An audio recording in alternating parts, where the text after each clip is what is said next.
వెల్లువెత్తిన జనం. అధ్యక్షుడు ట్రంప్ దేశాన్ని నడిపిస్తున్న తీరుపై అమెరికా జనం ఆగ్రహం కట్టలు తెంచుకుంది. ఆయన వ్యవహార శైలిని నిరసిస్తూ దేశమంతటా నిరసనలు వెల్లువెత్తే వేల మంది రోడ్లపైకి వచ్చారు. శనివారం న్యూయార్క్ నుంచి అలస్కా దాకా వీధుల్లో పోటెత్తిన హ్యాండ్స్ ఆఫ్ అంటూ నిందించారు. రిపబ్లికన్ల పాలన ప్రారంభమయ్యాక జరిగిన అతిపెద్ద నిరసనగా ఇది నిలిచింది. గతంలోని ర్యాలీలు జరిగిన ఈసారి జనం భారీ సంఖ్యలో హాజరయ్యారు. పౌర హక్కుల సంఘాలు, కార్మిక యూనియన్లు, స్వలింగ సంపర్క సంస్థలు, న్యాయవాద సంఘాలు, సీనియర్ సిటిజన్ ఎన్నికల సంస్కరణలు తదితర 150 సంఘాల ఆధ్వర్యంలో 50 రాష్ట్రాలను 1200 ప్రాంతాల్లో చేపట్టిన హ్యాండ్స్ ఆఫ్ ఆందోళనలకు నిరసనకారులు వెల్లువెత్తారు. ప్రజలంతా శాంతియుతంగా నిరసన ప్రదర్శనలు నిర్వహించారు అన్నటువంటి వార్తని హైలైట్ చేశారు. ఈ సంఘాలే గతంలో కూడా బైడెన్ని తీసుకొచ్చి దేశాన్ని నాశనం చేసింది. ఎప్పుడైతే దేశం సరిగ్గా డెవలప్మెంట్ గ్రోత్ వైపుకి తీసుకెళ్తుంటారో అప్పుడు నాశనం చేయడం వీళ్ళకి సంబంధించినటువంటి అలవాటు.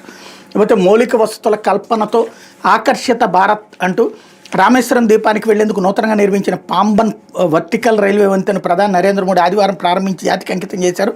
వంతెనతో పాటు పట్టాలకు 700 కోట్లు వెచ్చించినట్టు పేర్కొన్నారు. ఈ వంతెనపై నుంచి ప్రయాణించే తొలి రైలు రామేశ్వరం తాంబరం ఎక్స్ప్రెస్ని జెండా ఊపి ప్రారంభించారు. దీంతోపాటు తమిళనాడులోని రాణిపేట నుంచి ఆంధ్రప్రదేశ్ సరిహద్దు వరకు 4 వరుసల జాతీయ రహదారికి సంబంధించినటువంటి అంశం కూడా ఇక్కడ కీలకమైనటువంటిది. అది దాంట్లో కూడా ఇక్కడ లైన్లోకి తీసుకొచ్చారన్నటువంటి వార్తని హైలైట్ చేశారు. లేకపోతే